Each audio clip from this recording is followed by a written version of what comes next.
Alexei Kouleshov, and yeah, this is our third episode. Wow. I hope you're enjoying what you're hearing, and yeah, I am obviously trying to make this as interesting for you as possible. Thank you for the responses through social media about my podcast. I hope you guys are enjoying it, and based on your comments, it seems like you are.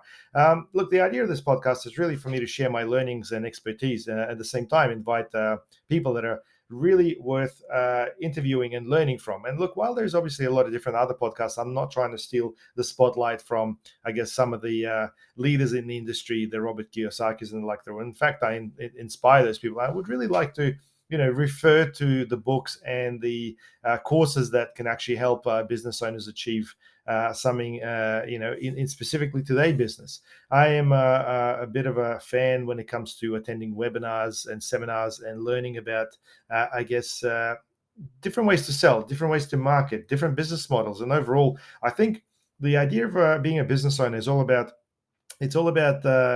yeah, inspiration, motivation, and education. A lot of people forget that. A lot of people just really come in and focus a lot on the operations. But I think having your staff and having your clients inspired by what you do and what you say, and you really have to live up to I guess the words. Anyway, I think there's more to it. I think if you're a business owner, the whole idea is really to connect with you guys and make sure we're speaking the same language. And I'm sure we are, because a lot of the time, this is the area that requires a little bit of work, and there's no one to talk to. So how do you run your ideas past your friends or family and expect supports? So look. While there are many different business models, I think that there are a lot of things that are currently popping up and are definitely worth talking. So before I jump into, I guess, the topic of today's episode, and by the way, I'm doing my best to do this on weekly basis on a Monday afternoon. So if you're driving from work, you should be able to see a new episode, or potentially if your thing is driving to work on a Tuesday morning, tune in to Better Business Podcast through whatever platform you're using. We're on Spotify, Apple, Google Podcasts, and a few other ones as well. So whatever you guys choose, you should be able to find it. Anyway, before we jump into the topic of today's podcast, which is exit strategies, I want to touch on a couple of questions that I've received. And a very big one and a training question I get asked a lot is Chat GPT. What do you think about it? What's your take on the future and so on? I think, look, overall, it's a great tool. Obviously, it is the first one that's really been exposed so much. And obviously, it is pretty good at coming up with summaries and cutting down on the amount of time required to process certain things. I respect that. I think having a lot of data and being able to get a machine to study it and come up with an answer is excellent. I also think that all the graphical tools and so on, like DALI, for example, they're great. They're good at things like, well, if you want it to come up with an idea, it can generate it for you in a way that you probably haven't thought about. And I think that's awesome. But at the same time, the content that Chat GPT generates gets flagged by the search engine. It gets flagged by Amazon. So you have to really be careful as to what you do. If you're thinking for ideas and structure, I think it's great. If you're thinking about certain things that you're not familiar with, I think that's great. But look, if you're an expert in content marketing, or if you're an expert in, I don't know, particular field, I don't think you're going to learn anything new for this particular tool. Yes, it can help you cut down on the amount of time, but I don't think it'll specifically help you, to do the work instead of you. I do think there is a threat towards people that are just starting out in the industry and haven't got the experience, which is where this tool may potentially be able to, replace some of the work that they do or some of their studying. I do find, though, that the Chat GPT can't really give you the next level of service. Like if you're going to ask it to do something different, something that is outside the box, that is the challenge for the marketing. And look, whichever way you want to use it, I think there's pros and cons either way. I think if you're thinking about stories and developing characters and writing books and so on, it can certainly help you in a lot of different avenues. Don't get me wrong. But I think if you are wanting to do content marketing for your website and SEO, it's a big red flag. I definitely recommend you, against that. If you're wanting to do programming, code checking, and so on, I think it's a great tool. It can really cut you a lot of time. But at the same time, you are relying on what exists already. And I think the biggest struggle is for people to focus on the things that don't exist and how to basically focus on new solutions, outside the box thinking. So my summary is that it's great at doing things that we already know how to do. And I think it can help us speed those things up. And hopefully, we as humans, if we can use that to build up the next level, to be more expert in what we do, that's excellent. If we're going to end up having students using this to write essays for them, and people trying to sort of flog automation across their website and so on, you're going to lose that next level. Essentially, if everybody does it, I think we have a bit of a problem coming up. But anyway, this is just my brief analysis on it, my interactions on it. I do digital marketing. I've obviously run a couple of other businesses, and I really can't see a great use of this business just yet. You may argue this point, and I'm happy for you to comment below. Maybe you have a completely different experience. Anyway, what I wanted to talk about today is not so much chat GPT, because like I said, I don't really see that being an absolute threat to what I do. I think it's a great tool to use. I want to talk about the bigger picture. I want to talk about something that a lot of people forget about. And if you're in business and you have been doing whatever it is that you do for quite some time, often the one thing that people forget about is the exit strategy. Now, starting with an exit in mind is a logical thing to do. If you're performing a particular task, that's what you would normally do. Yeah, if you want to, mow your grass, or if you want to basically plant a tree, you sort of know what the end result's going to be. But if you're starting a business, a lot of people really get caught up in the whole revenue generation, or potentially, freedom of time and so on. And there is no exit to the whole thing. It's like an infinite thing.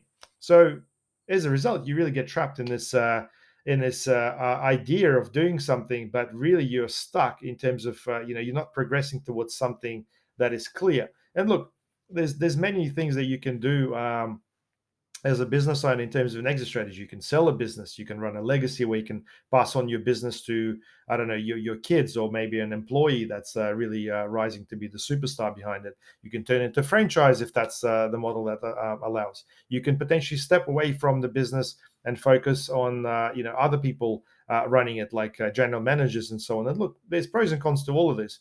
Or you could potentially start creating other businesses by using your current one. And that's what I'm doing. I'm using my agency to build up other businesses, because our marketing is pretty good. We're pretty good at the B2C market, e-com stores. And yeah, that seems to be working quite well at the moment.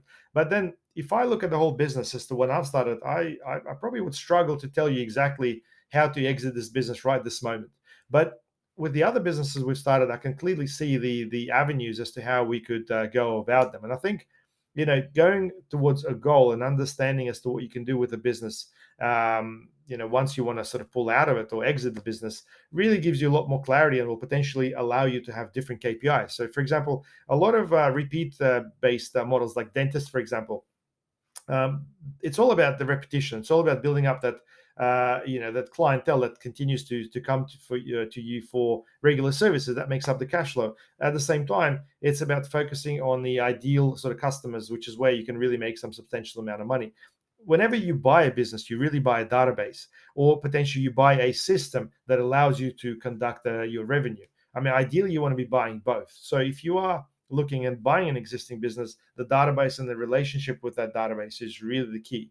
The money is in the list. That's essentially the way I sort of found things to be. But either way, I think, ask yourself, okay, if you're in business for a while, what's the exit strategy? And knowing the timing around that would also allow you to do certain things. I think it's about clarity. I think it's about understanding, how much do you charge? What's your relationship with your list? Who do you have working for you? What are the systems that you use? And is this transitional? Are you able to pass this on to somebody? Because especially if you're a small operator, I find that a lot of business people really get stuck in running the business themselves, and essentially it's just their name that's glued to it. I think the biggest issue with that is it's very difficult to sell something that's just you. You're essentially selling yourself. At the same time, if you're starting out, that's probably the easiest thing to sell, because people know you as a person. Hey, they know Alexei, get him to do Google ads or something like that, as opposed to, hey, Alexei runs practice results or digital marketing through Your Easy App Solutions. It's like, well, initially that doesn't connect. You really need to build up those brands in order for them to work. I hope this makes sense. Now, another problem is that a lot of businesses really fail to work on the business. They work too much in the business. So you really have to step out to really think about this bigger picture. But I think if you realize that, hey, I've been running a business for 4 to 5 years, and I've done business with hundreds of people, but I don't have the database in a particular format, it will make you realize that then you can actually consolidate, let's say, all the invoices into a database and do an email blast to these people. That's, in my opinion, one of the things that people really don't do a lot. And once you do it, you'll learn that you're going to get a lot more repeat business coming back to you because you're really activating that customer loyalty. I do advise every business, if you're not doing this regularly, to really look at your database and get into regular email marketing. As much as I had to say it, I find email marketing to be super effective, and it's a very personal way to deal with people because social media, you're basically getting everything else coming in your face. If your ads running there, it's diluted by everything else. Email, if it gets open, gets full attention, and really then depending on the copy, that would give you a lot more focus on what the business is doing. So whether you want to agree with me or not, I strongly advise that you guys look into something like that. But overall, in terms of an exit strategy, yeah, if you're starting out a business, 100% think about the end. What is it that you're actually wanting to achieve in the end? And you may find that your business model may change as a result. So I just wanted to touch on exit strategy as a concept that you guys should consider or think about. And I guess if you're working with your accountant more closely, ask them, what would be the best exit strategy based on your numbers, based on your revenue. Maybe there are some gaps. And look, overall, I love accountants, but at the same time, you got to ask them the right questions in order to get the best result. They basically see the numbers based on what you've done. They can project based on that activity as well. But thinking outside the box and controlling your business, well, the final say is always yours. So exit strategy, guys. What's your exit strategy? Have you got one? Do you want to dominate the world and then build something up with enormous international sort of reach, or do you want to focus on the local market, or do you basically just want to provide a great service and that's it? I mean, there's no right or wrong. It's just more about the actual business itself and what the life of that business is going to look like from the beginning to an end. Anyway, guys, if you got any questions, please comment wherever you can. I'd love to get some engagement from you. I am looking to get some awesome interviews, and I've got a couple of interesting ones coming up, so stay tuned and make sure that you follow or subscribe to our channel. Look forward to speaking to you in the future. Cheers.